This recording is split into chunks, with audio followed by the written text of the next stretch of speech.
I'm Sharnice. And I'm Hampton. And we are the Watsons. So, let's introduce you guys. Who are y'all? I'm Sonia Carter. And I am Anthony Carter. And we are the Carters. Yes. I love that you guys are talking about finances because we've never really talked about finances here on Wife Life. So, I guess my question is, especially for us, like we're, getting started and we're figuring out our finances. What do you guys do when it comes to bank accounts? Are you guys joint? Do you guys have separate? What does that look like for you guys? So we made a decision when we moved in together initially to join our checking accounts. It was really a realization on my end when I started to realize that, we have the two kids and, him and I are working and, we had separate accounts and it just didn't feel like he was paying me to pay the bills. It just felt weird and awkward. And I came to him and I said, hey, why don't we just join everything together? Everything could be, you could still have your little stash and I could still have my little stash. But then even after that, we never really had our own separate. We've been joined together in our 24 years. Same checking account. It goes into one account and we pay the bills out of that account. And we pay each other. We don't even pay each other. We just, right now things are different. So we just buy. No issues. But back then it was, we had to allocate, we had to really budget, and he's the budgeter and I'm not, and so it was always a hassle. It was always a struggle with reining myself in. Well, about reining you in, yeah, I agree 100% with that. But it's funny, when you said you came to me and talked about putting all the money together, I don't remember the times beforehand. It's been so long. I don't remember it. Yeah, because I paid all the bills and it just felt weird. Like, babe, and it just was like, I don't want to keep asking you. Yeah. I mean, and it was an easy one for me. It wasn't like, oh, let's see who makes more money, who does this and that. It was always easy to just be like, this is us. It's weird when I hear, couples these days say that they have separate bank accounts and they got to put money in and, who's paying tonight or who's paying a bill. I'm like, it's an odd thing because at the end of the day, it's us. Yeah. Right? We have money, we don't. Exactly. And when we didn't, we shared and not, right? We did. And now that our careers are going better, we're sharing in the fact that we do. And there's no issue with the amount of time Amazon comes to my house every week at this point. Because at this point, you deserve it. We deserve it. So it's big. Because we were not there. We were not there for a very long time. That's why I set it up with the whole oil and the thing with the gas. That sets it up for where we are now. Do you want to go into our finances and how we do it? Sure. Yeah. So how do we do it? I mean, I feel like because I think it makes me have a realization of backgrounds make a difference in experience. So me knowing that you guys had a joint bank account, I'm coming into this like, hey, let's just join everything together. And talking to his mom's like, nope, we have everything separate. My husband, he pays for all the bills and I have my money and I have the, and Hamp should be paying for all the bills because he's the provider. And that's just how, that's her standpoint. So when Hamp comes in here, he's just like, nope, we should have separate.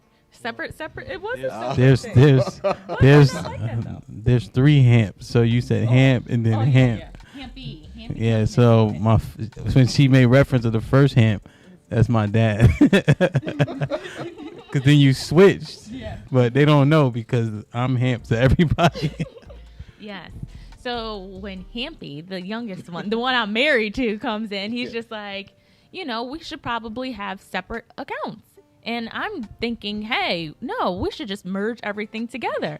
And so he's like, why would we merge everything together? That doesn't make any sense. And I'm just like, well, I feel like we're a unit. My money's supposed to be your money. And I always thought like, he makes more money, meaning I have more money. So I like the idea we need to have money together so I can have more money technically. But we came together and make our own way of doing it. It's still our money. So if I don't have money, he has money. I still have money. But we do have separate accounts. We have two separate accounts. We have a joint account, which is our checking account. And we also have a joint savings account. We have stuff to put in for bills. And I think that's what we put money in for bills. We put stuff in savings. And then I just spend money, and then I tell them when I need more money. It's kind of, it works in a sense. That's how. Because initially coming in, I'm like, man, because I hustle, and I'm like, man. And then we had this knockdown drag out because I'm like, we work, right? And then I also have a hustle, So I'm like, that's my money, because, and that was early. I'm like, yeah, I need to get my car fixed, like aesthetically. I'm just like, I've been hustling for this money, And then I said, what I say? You don't even have a hustle, right? Because that's how I'm thinking. Like, okay, the money we work for, okay, we can pull that. But if I'm hustling over here, right, I should have more say-so over this money, And then because she didn't have like a side hustle at that point. So I'm like, okay, now if you bring a side hustle in, then we could talk about it. But that it didn't end there, Because the DJ money, I'm like, send me half of the DJ money, and he's like, what? That's my side money. That's my hustling money. No, what are you talking about? But now he just sends it. I don't even have to say anything. But it was a conversation because you talk about aesthetically. It was something to do with the car, and he's like, I want to spend certain amount of money on that. I'm like, why would you want to spend something aesthetically when we're trying to purchase a house? That just doesn't even out to me. And he's like, but I need it done. And I'm like, no, I get you need it done, but that's not on the list of priorities. So we had to understand it. Did he get it done though? He did get it done later on. Now, mind you, in the midst of the priorities, no, she books a trip. Well, some people have different priorities. Wait, I booked the trip. She booked a trip. The car runs, okay? Look, she said, because I think it was $1,500 for my car. Her trip was $2,000. Oh, yeah. But it was separate payments, so she thought that was better. What are you talking about? It was like flights and the trip, but true. because she didn't have to pay the $2,000 up front, she's like, but I didn't have to pay it all at once. I'm like, hold on now. Yeah, that's just crazy math right there. Like, I don't remember That's that. crazy Yeah. math. It was a plane trip. You bought a plane ticket. It was a girls trip. That was to Houston. That was not $2,000. Oh, see, there you go. That was Houston, cheap. That was like and then it was like $1,000 for something. But because it was split up, that was cool. But my car, because it was all one, she's like, we can't spend that right now because we're trying to get the house. There's some merit to that. Not so much that she should have the trip, right? Not so much that she should have the trip.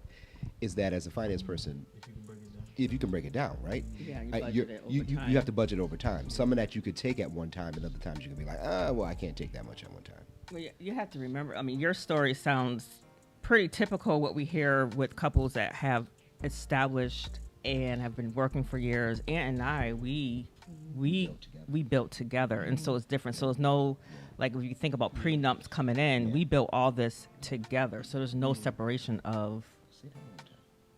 We built all of this together. So there's no separation of this is my money. We were broke when we met, both of us, because he didn't have a car. Oh my goodness. Not to say that made you broke, but. And so we built this together. So there's no my money, his money. I got a car now though, right? You do have a car. I got an hour drive the Benz. Okay. Anyways. No, that makes. No, I was going to say that you guys also brought up another thing, and I think you've been talking about it lately on your This Might Be Risky, but on Facebook, just about who are you putting first when it comes to you having children in place. And you said it took some time for you to realize, especially with the kids around, that sometimes maybe you got to put your husband first. And what does that look like? When did you realize that you were possibly maybe putting the kids first and the kids' needs first and putting your husband in the background? And when did you figure out, like, this is not the way that it should be going? Yeah, I'm interested in this one.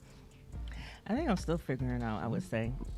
Yeah, it's really hard because as a mom, you are connected to your kids, their emotions, their happiness, their sadness, their wants and their needs. You want them just to be happy kids. And you get emotionally tied to that. And a lot of times I made decisions with all you guys because it's like, okay, they need this. we'll be okay. And I think I still do that. Now with grandchildren coming, it's even forget about it. Like, you're just going to have to wait. Like, babe, it's a grandchild. What are we going to do? So I think I still tend to put a lot of, well, not a lot. Because that first part was true. The second part's not true. The grandchildren? Well, wait until we get, yeah. So I would say we struggle. How I knew that it was a struggle is when he would tap on me and say, hello, like we haven't, been intimate. And, because my mind is all over the place. And he's like, I have needs and I have wants. And when he says it, I just forget about his needs and his wants. And not like I forget on purpose or intentionally. It's just. Christian counselor. I would remind you that. Yeah. Remember that one? Early 11? Yeah, he has needs and wants as well. Because I'm thinking about my needs. I'm thinking about the kids' needs. And I'm like, oh, yeah. Like, you're a person as well. I tend to. I don't forget that, but I just don't appreciate it. When I was talking about the Christian counseling, when we first got married, it was pretty unique because 2 pastors married us. It was a male and a female, right? Friends of the family. And we sat down and they told us a whole bunch of things about just how to make a better relationship and things of that nature. Whatever it is yours is his, whatever you want to call it, right? But it was like, even when it comes to sexually and things of that nature, the order of, call it like order of operation. I say it differently than her, but it was God, yourself, your spouse, and then everyone else. That's it. God, yourself, your spouse, and everyone else. Obviously, if you're not giving things. That's where I see it, right? Because if I don't love the Lord, if I don't love myself, then how can I love anyone else? But you notice that it was her and then everyone else. And so at times, it would just easily be to say, hey, remember the counseling, remember the words that we get. Yes, you're going to veer off and you're going to do all these different things, and the kids are going to make you do this and that, and you're going to want to put them in front of yourself. But at least we had something we can go back on and say, nah, I think we need to bring this back onto the road of realizing these kids are going to leave. And at the end of the day, it has to be about us. And so when you're talking about the grandkids, I sort of shook my head there is because I think now we're at that spot where we're not reintroducing ourselves because we know each other really well, but it's really about building like more together. How many more things can we do together? How many more things can we enjoy together? Because we realize that you kids, like you, we're going to grow up, move out, and things of that nature, and we're going to move on with our lives. What's left, right? If you don't have enough in common, if you don't build that, kids will take you from it.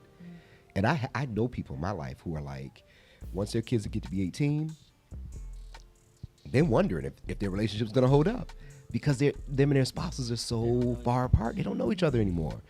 So we've made a choice like recently to really, really get into that, to really start to, revisit those things so that when that time comes, and it will come, grandkids or not, because that's like here and there, we're gonna have fun. We're gonna find things together, and we're still gonna be best friends, and do all those things that we want. Individually, we have to check ourselves. We have to check our own individually to ensure, like you said, if I don't love myself, I can't love him. I can't love the kids and the family, and so you have to continually check your spirituality, your mind, your body. Where are you? And as a mom, you tend to put a lot of people ahead of you, and I realized by doing that, you really harm yourself as a woman. And you, for me, I can say personally for me, I've gone up and down sizes. I've gone through lots of changes and making decisions because of this and because of that, and not really because of me. And at the end of last year, I realized that I need to recenter myself, because in order for me to continue to do what I want to do for our family and for him, that I need to show up differently for myself. And that means saying no, and saying not now, and saying yes to me and right now for me. So I've been just working on, and that's important. And that's hard when you're a young mom. It's really, really difficult. I mean, what is that, 23 years later? I mean, it's a constant struggle, right? You never get it. It's never going to be a time when you're like, oh, I got it, and it's on easy street. I tried to say that the other day. I'm like, yeah, I like that we're kind of at that point where we don't really, there's not really arguments or whatever you want to call it. She's like, nah, you want to have something in there every once in a while as a post check. I'd rather just ride it and just be good and just be as happy as we possibly can. But the fact is life, and something's gonna offer it to you. The more you've gone through, the easier it is to handle those things when they come to your door. Yeah. I would definitely say I appreciate it very early. Once Hamp and I started dating and I started getting more involved, especially with the baby, I started kind of being like, oh, I'm tired at the end of the day and kind of forgetting about him. And he told me very early, like, he says, what do you say, babe? Fuck them kids. And it's true. Like, at the end of the day, in a sense. At the end of the day, he definitely comes first. I'm just like, babe, I'm exhausted. These kids, I'm exhausted. She's down. I want to go to sleep afterwards sometimes. But he was right. He was just like, it has to be about you and I. So we continuously have date night. I know things will change in the future as we start to expand our family, but we're going to have to figure out making sure that we continuously put us first. But I know that he will continue to remind me because he will say all the time, what would you say? Fuck them kids. And so that reminds me that I got to make sure it's me and him at the end of the day. When they're gone, if you do it right, the two of y'all still going to be there. Yeah. And that's the key. Like, even like, the first question is, if you had to surmise the relationship / marriage in one word, what would it be? Second part is, if you had to advise a relationship and a marriage in one word, what would it be? I would say fulfilling for the one word, our relationship. That's a good ass word. Yeah, fulfilling. That might be the best word so far. It has been really fulfilling. Can you explain why you picked fulfilling? Because I just feel whole when I'm with him in our marriage, and when we're on the same page and we're not in our little like spits. We still argue a little bit. When we're off, I'm not aligned. Like, I literally am not centered. Like, I can't think. I can't. Yeah, and until we get back on track, then that's when it's like we're good. Like, I'm so connected to him. It's insane. Like, when we're off, I'm off. So it's really fulfilling. Wait. It's an addiction. It's an addiction. And it's funny because Is that your one word? That's my one word. It's an addiction. We had a spat, was it 2 weeks ago? And it was a couple hours that went by. We really didn't kind of chop it up. She was with her friends doing something. I was playing golf or something like that. The life. And I said, I'm done with this. She was at the spa. At the spa. That's where our life has come, right? Yeah. Right? You at the spa, I'm at golf. Hey, man, life is good. But I had mentioned that love sometimes can feel like you're addicted to the other person, that you're into them so much that you're addicted. And all I did was text her the one word, addicted. And she responded back, one of the love things and whatever emoji, and it was done, whatever issue. And so I think that would be my one word. It's addicted, or an addiction. Is it advice for other people? Is prideless a word? Yes.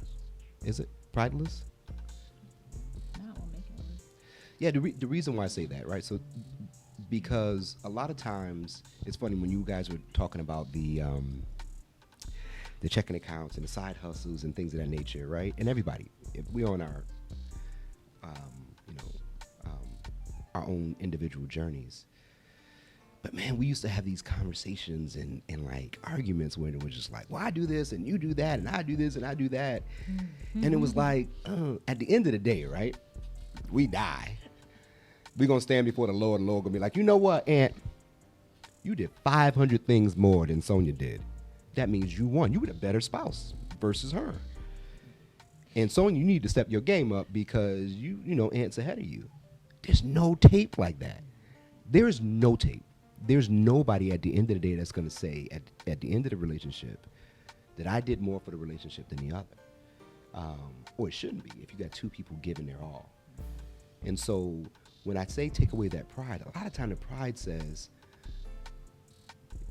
no disrespect, just to bring up what you said, well, this is mine, and this is what I did, and this is what I built. But at the end of the day, if it's a one, then if I earned it, if I did it, I want her to enjoy. Right, without you in some way, shape, or form, whether you were there with the kids, whether you were there with Cincinnati, whether you were sending me a text, whatever, whether you got a big bonus and allowed me to go and do something with it, it doesn't really matter. So for me to put pride and say that there's something I wouldn't do for her, I mean, we do some of the silliest, stupid things right now. Making coffee in the morning and leaving out the coffee cup for the other person and the spoon for them to stir it with. Just the little things to say, I'm thinking of you. And now, actually, it's almost become like a competition. Like, yo, how can I out nice the next person? I love that. But what better competition to be like, yo, I'm going to do all this for you. What you going to do? Huh? Oh, yeah, I left that out. Oh, yeah, I got this. I told you can't give me one word. Oh, God. I'm like... So I'm not going to piggyback off of him, but I do want to, not going to piggyback, but I want to extend it a bit. So my one word is being intentional. That's the one word for Advice, yes. I was going to say mindful, but mindful is, okay, you can be mindful, but being intentional is an action. And you want to be intentional about how you show up as a wife or a husband and what you need to do to be a better wife or a better husband. And that's being intentional. So I like that. And thank you so much. That wraps up another episode or a few episodes of Wife Life here with the Carters. I want to thank you guys for coming on here. It's been such a great experience. I know this is the first, but I definitely know will not be the last that you guys will be on here. With that said, let's close out. Please, if you haven't, like, subscribe, follow, share, everything. You can follow us on Instagram at wifelife.style. You can find us on the website, wifelifestyles.com, and even on Facebook on Wife Life Styles. Anything, That's baby? it. All right.